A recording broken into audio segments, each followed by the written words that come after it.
aux deux sphères. Toujours relatif aux sept sphères. C'est quoi alors? Si une réalisation, une action de Dieu est unique et ponctuelle, et nous alors? Okay, ça veut dire donc qu'on ne se situe pas dans ces actions de Dieu. Et c'est là qu'arrive le troisième principe qu'on appelle le principe du bénéfice. C'est quoi? Quelle différence il y a entre répéter et bénéficier? Okay? Le croyant bénéficie. Alors là où j'ai souligné ce soir, c'est là le mot qui vous manque sur votre feuille. Le croyant bénéficie et participe aux effets et privilèges de chaque action de Dieu. Vous voyez, c'est ça la différence. Hein? Okay? C'est-à-dire donc, le bénéfice que vous recevez par exemple de la Pâque, c'est-à-dire la mort de Jésus.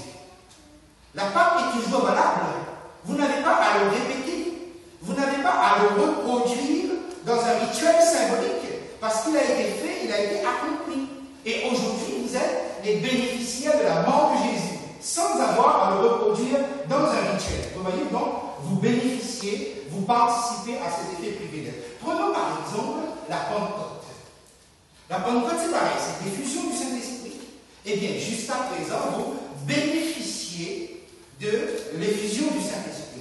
On n'a pas besoin de répéter. Donc, cela amène de ma part une critique que nous pouvions avoir, même au sein de l'Église adventiste, hein, puisque donc nous sommes là avec un esprit de réfléchir, essayer de comprendre.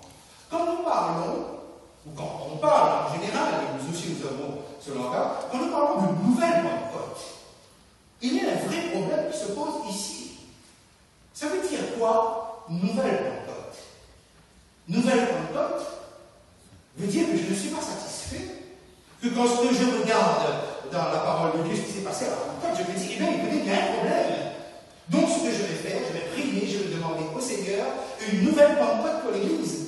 Et c'est là qu'il y a un glissement de langage qui pourrait être dangereux. Pourquoi? Parce que je viens de le dire, que rien ne se répète, mais tout se bénéficie. Donc, quelque part, okay, en parlant de nouvelle Pentecôte, et le glissement arrive ici, c'est que c'est comme si je disais, tiens, les disciples, ils se sont préparés, ils ont prié, et le Saint-Esprit est descendu. Quelque part comme si, en fait, les apôtres ont déclenché la Pentecôte. Mes amis, il n'y a rien de plus faux que cela. Les apôtres n'ont pas déclenché la Pentecôte. Ils n'ont pas provoqué la Pentecôte.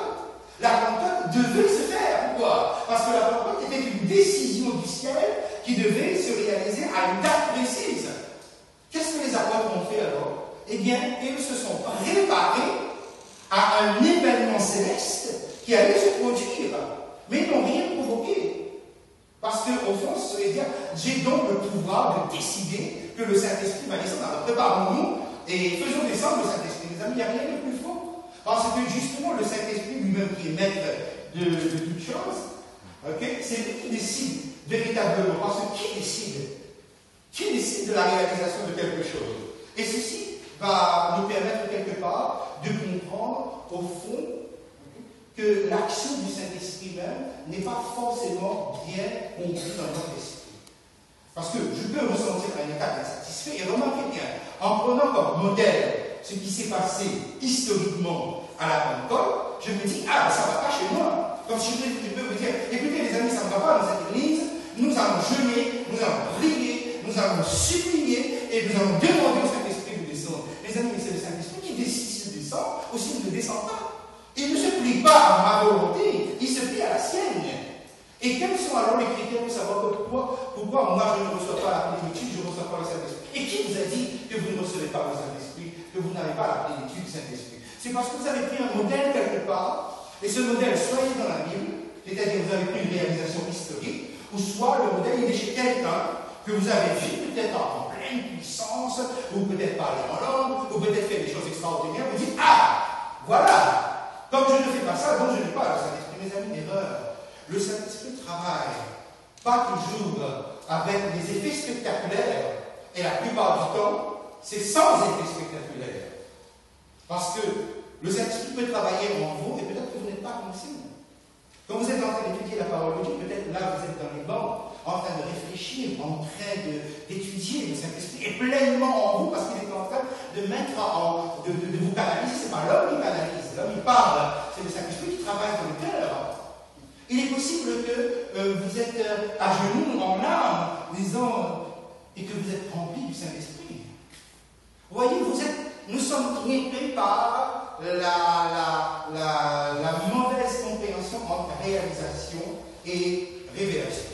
C'est-à-dire que, sans le vouloir, les hommes ont fini par faire de la réalisation historique de la Pentecôte un type, alors que c'est un antitype. Vous saisissez la nuance, monsieur Jules. C'est-à-dire qu'on a fini par croire que ce qui s'est passé à la Pentecôte est une révélation prophétique. Non, c'est une réalisation prophétique. Et vous bénéficiez de cela. Vous n'avez pas de nouvelle Pentecôte à demander. Le Saint-Esprit peut descendre. Regardez même les 120 qui étaient dans la chambre de Paul. Le Saint-Esprit, quand il descend sur ceux qui sont prêts. Or, quel critère, quelle référence il a? Il se réfère à Pâques, la mort de Jésus. Et d'ailleurs, pendant les 10 jours, c'était ça qui s'est passé en fait.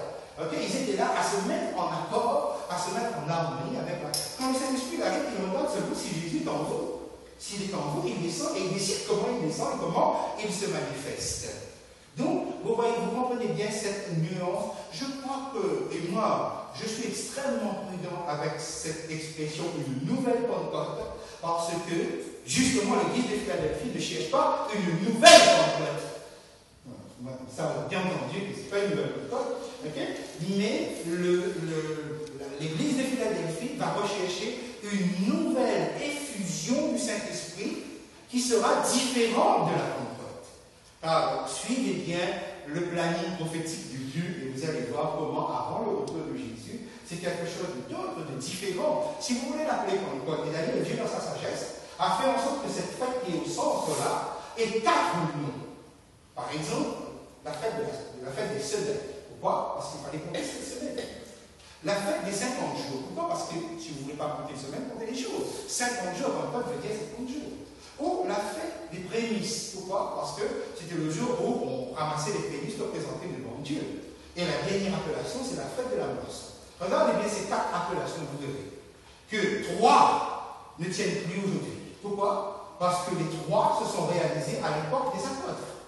Cette semaine, ils ont compté, ou 50 jours, ou la fête des prémices. Parce que c'est 3000 qu'ils ont baptisé, c'est 4000 qu'ils ont baptisé, c'est 5000 qu'ils ont baptisé. Okay? C'était les prémices de l'époque. Alors, qu'est-ce qui reste? La fête de la moisson. Alors, la moisson se poursuit. Donc, le Saint-Esprit, c'est lui qui décide comment il va. Ça ne veut pas dire qu'il ne faut pas prier pour le Saint-Esprit. Je n'ai pas dit ça. Vous voyez que nous sommes en train d'étudier quelque part un certain langage qui nous met en situation de dire Seigneur, c'est bien ce que tu as fait, mais tu ne connais pas bien l'homme. Parce que moi, j'ai besoin du Saint-Esprit et je me rends compte que je ne l'ai pas. Donc, je vais forcer les choses, mais ça, c'est des religions païennes. Ça n'a rien à voir avec le christianisme. Donc, si vous comprenez bien cet aspect de bénéfice, mes amis, donc, je crois que voilà le troisième principe qui rejoint le deuxième. Ça va? Ok, quelque part, ok. Alors, de là, nous sommes amenés à considérer un moment, mais s'il n'y a pas les choses ne se reproduisent pas dans un rituel. Il n'y a pas de prescription, s'il y a 3 prescriptions, et ces 3 prescriptions découlent de cette image, de ce schéma familier que nous avons, les 3 actions de Dieu majeures dans l'histoire, création, rédemption, restauration. On est très familiarisé avec ça. Alors, voici les amis, les 3 faits, les 3 prescriptions bibliques, il n'y en a pas 4. Il n'y a que 3. Okay? Que Dieu a prescrit dans sa parole pour ses enfants qui traversent cette ligne d'intervention de Dieu. Voici la première. La première découle de la création. C'est le sabbat. Le sabbat, c'est une commémoration et non pas une répétition. Vous ne pouvez pas répéter la création.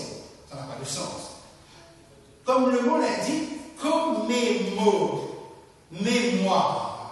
Le sabbat, c'est une fête du souvenir, c'est une fête de la mémoire. Mémoire de quoi? Le sabbat, 7e jour, n'est pas un rituel, mais c'est un rendez-vous que Dieu vous donne.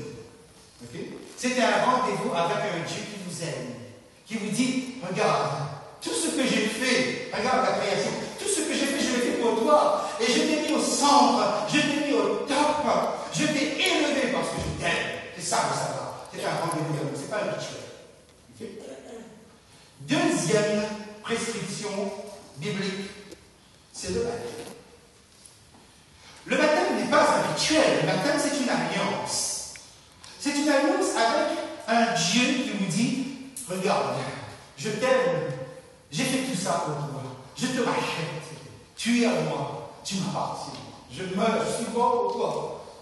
C'est une alliance avec Dieu. Et Romains chapitre 6, effectivement, nous montre que le baptême c'est vraiment être un avec Jésus. Puisque quand on est plongé, c'est dans la mort de Jésus, quand on est en bas, c'est l'ensevelissement au tombeau, et quand on relève, c'est la résurrection. Et il dit, maintenant on fait une plante avec Jésus. C'est une alliance, ce n'est pas un rituel.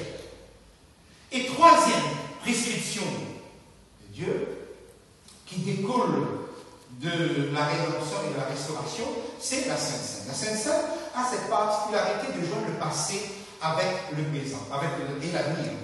Vous voyez, dans la Sainte Seine, vous avez la mort de Jésus. Et ça ne s'arrête pas là. Okay? C'est-à-dire que quand vous faites alliance avec Jésus, avec la mort de Jésus, okay, vous êtes né de nouveau. C'est la nouvelle naissance. Le baptême va symboliser cette nouvelle naissance. Pourquoi? Ben, si tu nais, tu vas appartenir à une patrie. Comme par exemple, vous naissez à la Réunion, vous appartenez à la patrie française. Vous avez la citoyenneté française. Okay? Eh bien, la mort de Jésus, c'est la nouvelle naissance. Cette nouvelle naissance va vous faire entrer dans un royaume. De quel royaume? Le royaume qui vient, le royaume des cieux. Voilà pourquoi l'apôtre Paul dit, toutes les fois que vous mangez de ce pain, vous buvez cette coupe, vous annoncez quoi? La mort du Seigneur jusqu'à ce qu'il vienne. Et Jésus lui-même va marquer le coup en disant, eh bien voilà, je ne boirai plus du fruit du jus de la vigne avec vous, jusqu'à ce que j'en boive de nouveau dans le royaume. Et ainsi, regardez comment la Sainte Seine vous envoie dans votre espérance. Donc, mes amis, la Sainte Seine n'est pas un rituel. La Sainte Seine, c'est l'expression d'une espérance, du fait de ma nouvelle naissance passée qui rejoint le présent. Donc, voilà, il n'y en a pas d'autre.